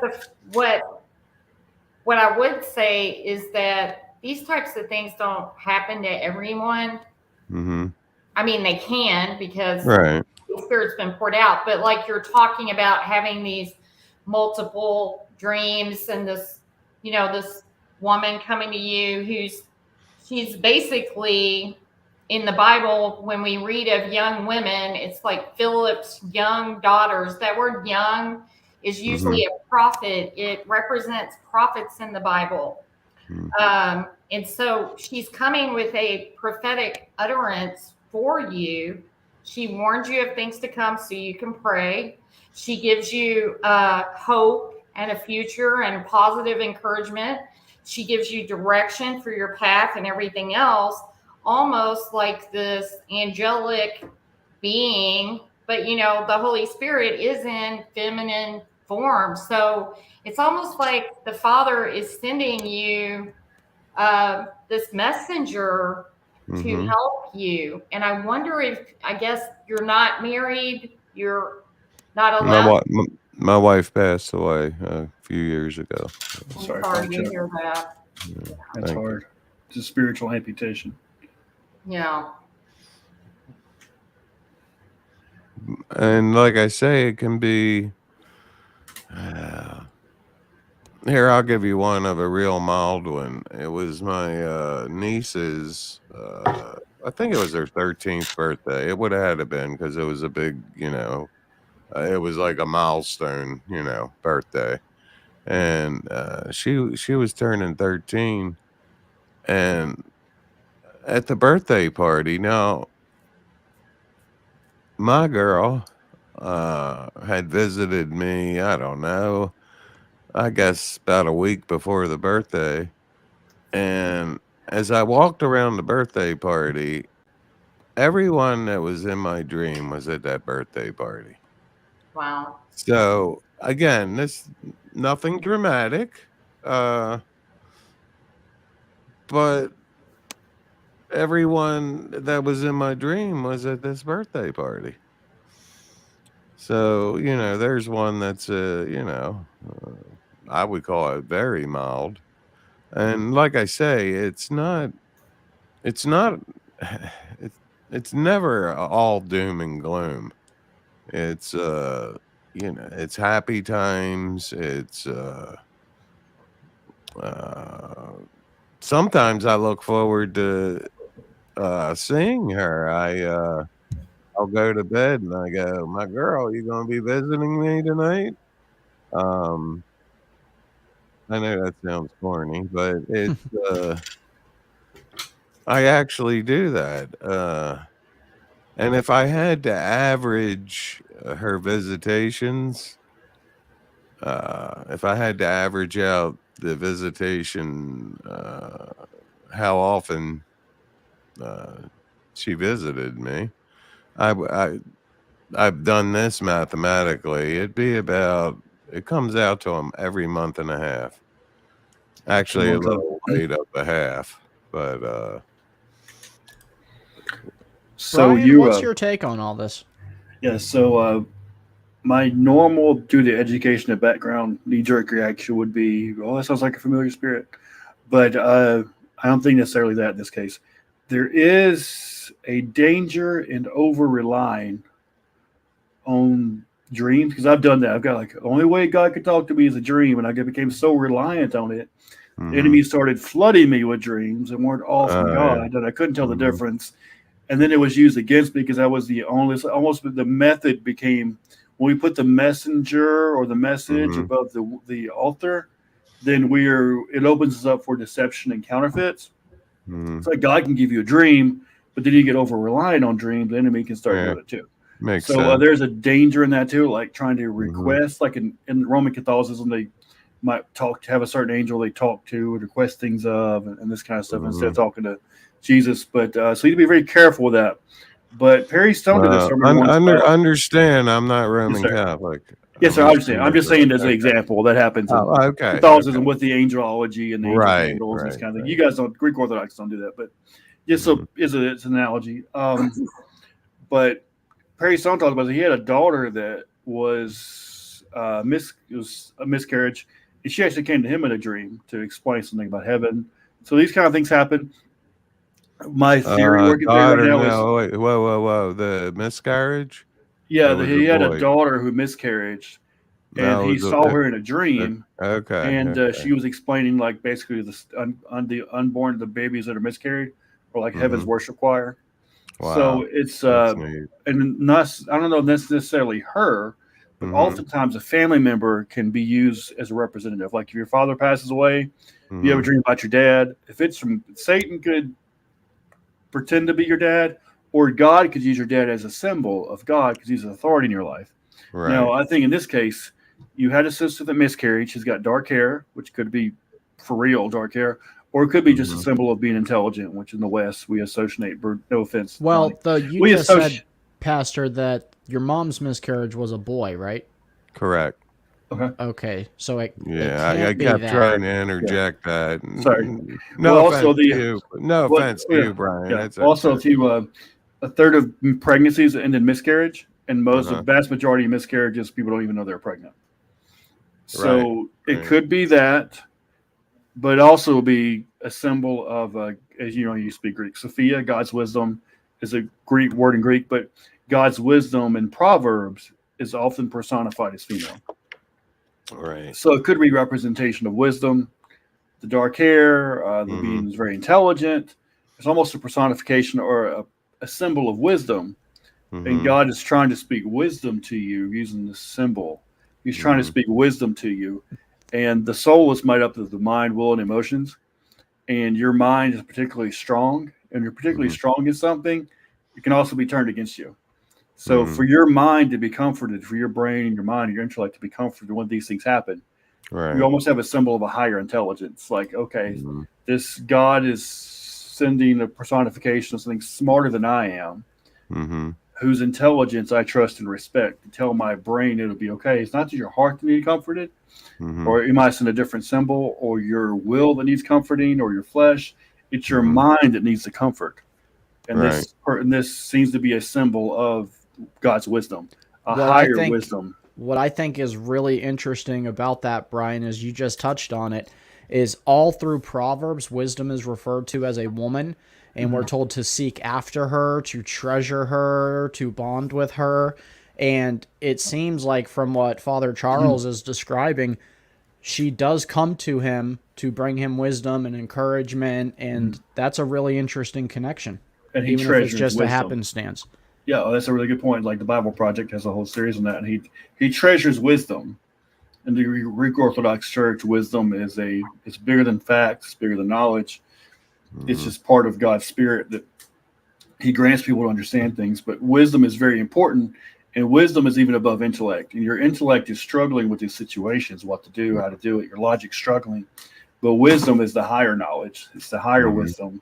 It's the higher intelligence that comes in that it almost soothes your brain, soothes your mind. When these things that trouble your mind come, this is what's sent to ease it almost. It's like God's like, I'm smarter than you. I know better, and I got this covered, and I promise you'll be okay. Because a lot of human beings don't have it'd be hard for people without, you're very, very intelligent, obviously, to even be a Greek Orthodox priest. So a lot of people couldn't connect you to that level enough to ease your mind. So God has to come in sometimes to be a source of wisdom that you trust. Does that make sense? Oh, absolutely. Because I don't know. I'm going to throw numbers years out there. The first, and this necessarily is not accurate, but I'm going to say the first 3. No, it wasn't that long. 2 years. The first 2 years. stop eating pizza before you go to bed. You know, this sort of thing. I was taking it from a logical point of view, you know, that I'm obviously doing something in the physical that's bringing on these Try to reason it out. visions, whatever. And I finally, you're right, Brian, I finally came to believe that this was out of the ordinary. And this is probably when I started looking forward to them as well. I'm not going to hold anything back, as a guide to life almost. I mean, I don't want you to think, all right, I'm not making a decision until I have this dream. It wasn't like that. Well, it's also for the audience, because some people are less mature in the faith. You just have to, like, we're talking to Father Chuck, but I know you guys are listening. If anyone you're listening, this is a tip of information you need to know. So it's more for just keeping the audience informed if they're new to spiritual topics. I have a question. Have you mentioned this dream over and over, but do you ever have other dreams where this woman is not in them? Yes, I have other dreams, and she's not there at all. She's very exclusive. If I dream of her, she saturates the whole dream. She's there the whole time, and it's the only dream I will have during that, we'll just say, evening. I've had them, you know, drifting off in the afternoon, which is rare, but I've had them in the afternoon. Is she dressed modernly? What is she wearing? I can tell you what she's wearing. She's wearing a blouse. Not usually. She's she does change. Anyway, a white typical is a white blouse with Levi jeans. That's how vivid these dreams are. She turned and walked away from me. And I don't know if I was lusting after her. I don't know. But I saw that she had Levi's on the...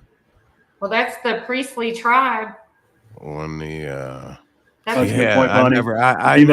I never thought of that. I didn't catch it till she said it. That's and awesome. Also blue jeans. So, like, genes, you got to think about the genes, the genealogy, and the Levitical priesthood. And, you know, the white blouse would represent purity. But I would have to agree with Brian. You don't want to be relying on that or seeking that or speaking to her as if she is the source. I mean, you don't. And so anyway, I was curious to what she was wearing. And also it's modern, so it's not just like look up the philosophers and church fathers. These are modern problems you're facing in real time. Right. So she's in modern dress, but the Levites, the priesthood and Levi's, basically I never ever connected that. Wow, that blew my mind. Levi's walking in God's heart. Like Levi is basically heart and attachment in Hebrew, but it's God's heart, and the Levites in Leviticus are his heart. The temple system is to make reconciliation. And blue is also the color of friendship and revelation. Because to get revelation, you have to be friends with God. God tells his friends, the prophets, things. So blue is a symbol that walking in friendship with God is something that you're supposed to, this wisdom is supposed to lead you to. And something you're supposed to desire is to walk in friendship with God. But Levi, the Levites, the priesthood, which is particularly meaningful for you. And everything Bonnie said is lined up. We just can't treat it as a source, because that's when we get either the gift goes away or the enemy jumps in and counterfeits it. Right. I got you. But I sent Stephen 3 videos to send to you, actually. So it'll cover those kind of topics. And about I already forwarded them. Thank you. And also, we do have Rosie. Rosie, do you have a dream that needs interpreted, or a dream that needs interpreted / a question about writing and publishing a book, or do you need to confess your sins? Whatever your thing is, we have you covered tonight. Let me tell you what, ratings go through the roof when people start confessing. Yeah. Oh, man. Maybe start there. YouTube channel, just Father Chuck. Live stream. Well, I just did part A of my specific story testimony with Ryan. So there was a lot of confessing in there. Okay. There you go. But not lately. I think all my dreams have been resolved. I think we've gone over that before. But and visions and stuff. I've had visions and all those kind of stuff. But no, Bonnie, I was blowing up the comment section about you. I know you guys probably can't see it. I was like, I agree. Oh. Amen. Right. Amen. Why don't you show her your face, Rosie? Aw. Show her how excited you are to see her. You have such a nice smile. Hi. Hey, Rosie. Hi. I'm She looks all sweet and outside. innocent. Don't let her fool. Aw. Don't be fooled. She's tiger. Yeah. By the blood of the lamb, I've been washed clean. That's the only reason. Me myself is awful. No, I was like, wow, the timing on that. He's doing an interview on you guys on publishing, and I just asked my husband yesterday, and I felt the Wait a minute. Wait, what? You just lost your husband yesterday? no, I asked. Oh, sorry. He- At the Home he's Depot, still he with always us. wanders off in the lumber. I was like, no, not Scott. No, he's lost 2 friends in the past year, which is Yeah. kind of alarming. We have a funeral to go to next Monday. No, I just asked him last night because a year ago, no, maybe 2, I felt this really strong draw that I needed to get it out. Like the Holy Spirit was like, put it out there. And he's so gentle in the way that he leads me now that I'm in the sheepfold. Before it was fiery trials, and I don't expect that those will ever go away until glory. But I have been beginning a draft. and I started to kind of share an overview with it with Ryan, excuse me. And, I was like, how do I even start a book, an autobiography on this? Because this isn't my story. This is a story that what God did in my life, and it needs to be out there. And whether people believe it or not, that's fine.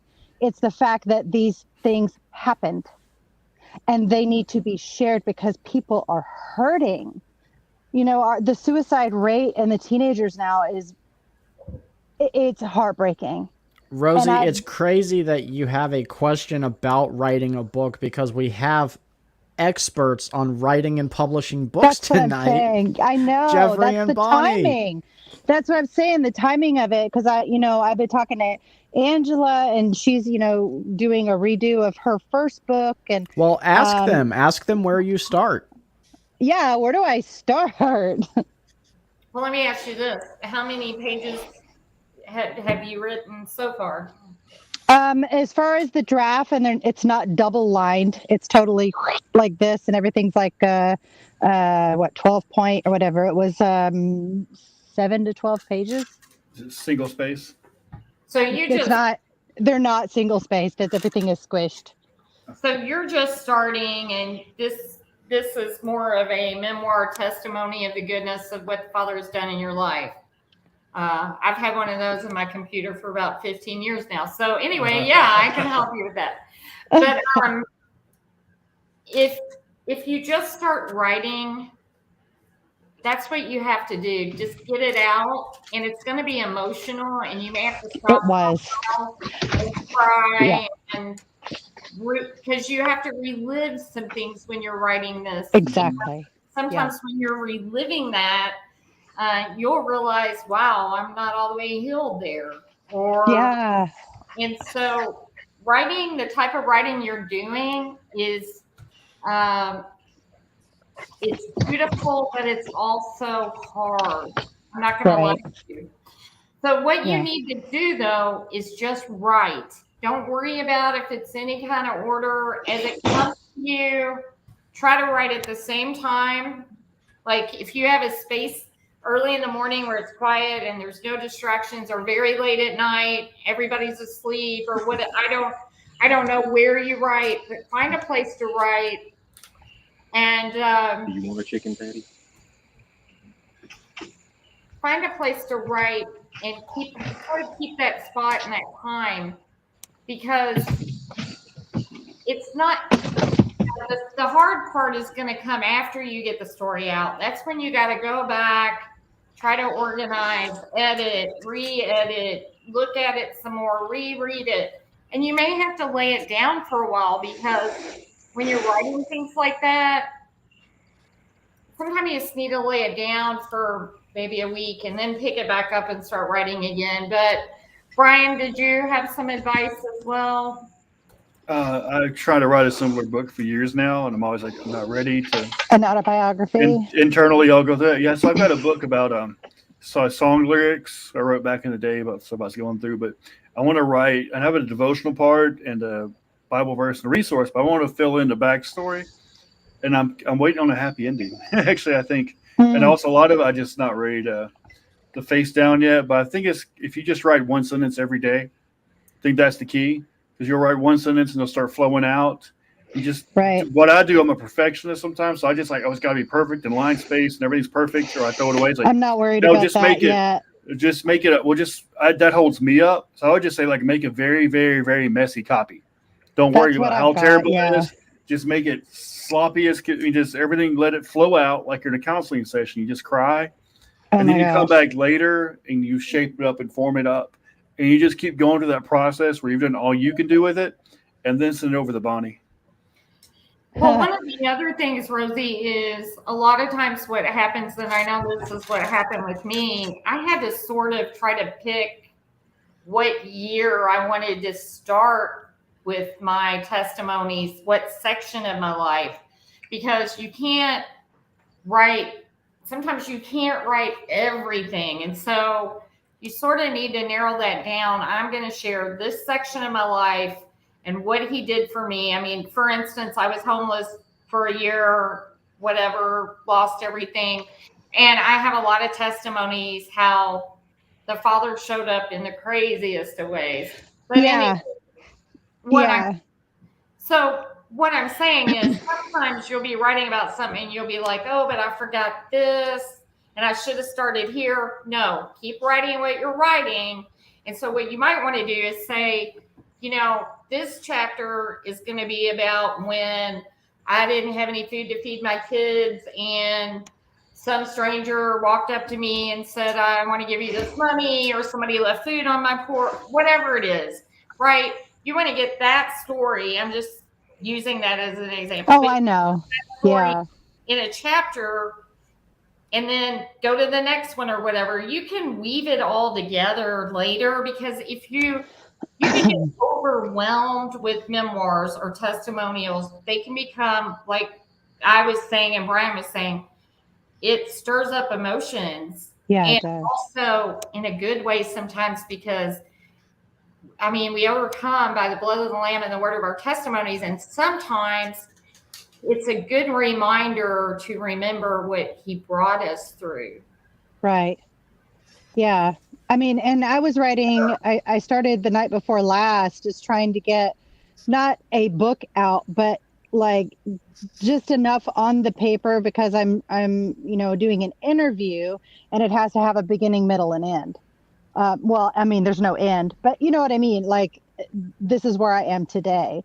And I used like a PDF file where it says, you know, how to share your testimony in 15 minutes, except I edited it and have kind of like made it, this is the beginning, middle, and end, in addition to the year. But now, Rosie, if you want to eventually be with your writing where Bonnie is, you need to mimic her, and she's married to a cop. So you need to get Scott into the academy immediately, or it's not going to work. It'll all fall apart. Husband, you know, my husband is he has a what's it called, Charcot-Marie tooth. It's a peripheral neuropathy.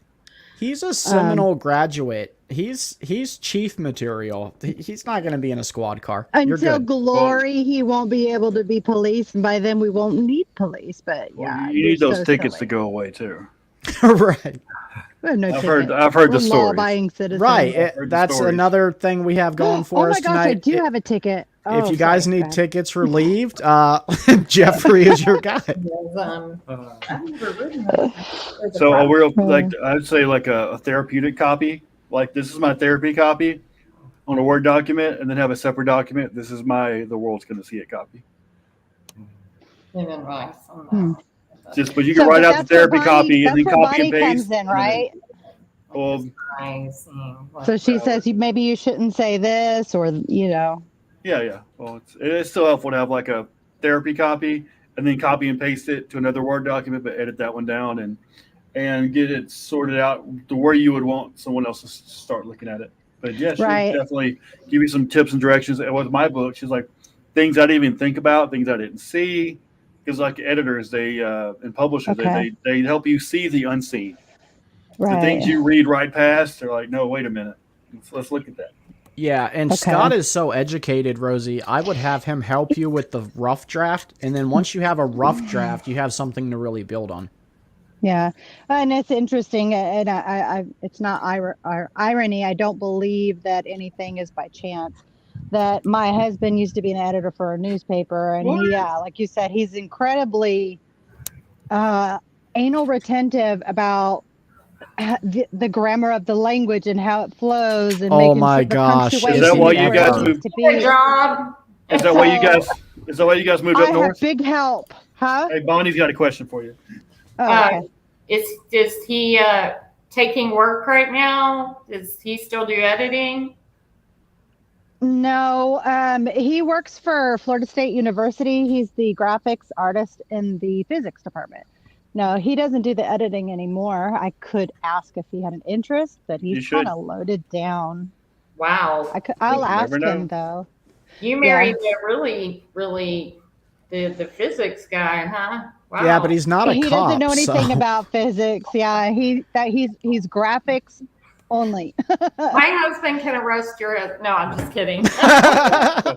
Police do a lot of science. I want to be a homicide detective because I watch My too much husband X-Files. is so.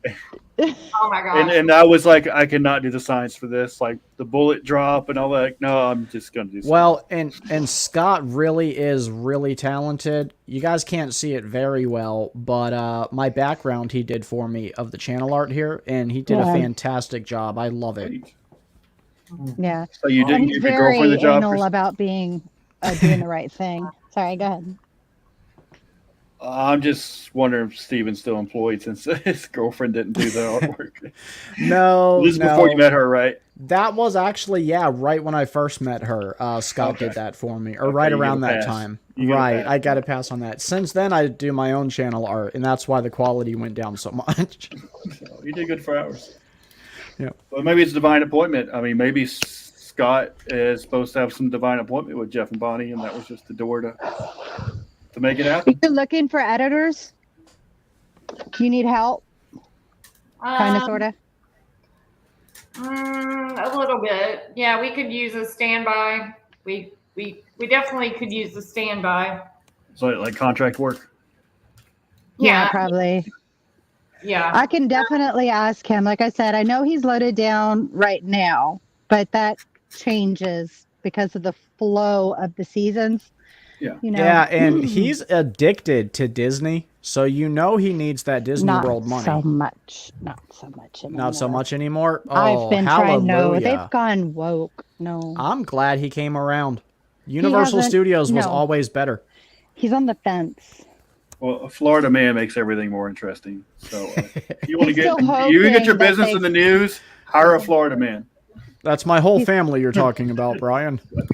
I think he's still hoping they wake up from their wokeness. Yeah. Yep. Probably not, though. Probably not. The decay. So, but yeah, Jeff and Bonnie have they have a couple books out there already. I'm sure you'll interview, but there would be Oh, yeah, the we didn't the touch on experience of that. The There sphere were is like I four sent books. links. There were they four write their books, own and two books, of them publish are their own out. books, edit their own books, and market their own books. So they know the whole process. And instead of just Yeah. talking to someone who's just an author, or just a publisher, like they can tell you the whole process of everything because they do Yeah. all of it themselves. Well, you guys have a 4-book series. 2 of the books are out right now. 2 of the books are still to come very soon. What are the 4 books about? Well, the first book is Satan Unmasked, and the second book is Spirits Unveiled. The third one is Wolves Unseen, and the fourth one is King Revealed.